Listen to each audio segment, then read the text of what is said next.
ਪਾਕਿਸਤਾਨ ਦੀ ਅਦਾਲਤ ਲੋਕਾਂ ਨਾਲ ਭਰੀ ਹੋਈ ਹੁੰਦੀ ਹੈ ਔਰ ਵਕੀਲ ਜੱਜ ਸਾਹਿਬ ਨੂੰ ਮੁਖਾਤਬ ਕਰਕੇ ਆਖਦਾ ਹੈ ਕਿ मोहतरम मेरा मुवक्किल बेकसूर है और ताज़ीरात पाकिस्तान की दफ़ा 520 के तहत बाइज्जत बरी होने का मुस्तहिक है।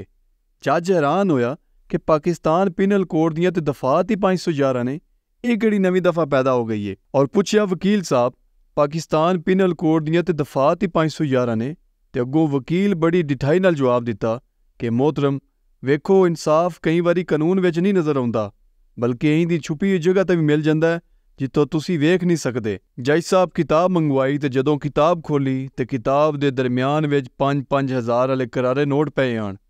जज अख मार के आखदा वकील साहब वाकई तुसी बड़ा बेहतरीन सबूत पेश किया है, हुण इहदे 2-3 होर सबूत पेश करो तां कम बनसी। ये सिर्फ एक लतीफा नहीं, ये साडे जुडिशियल सिस्टम की हालत है।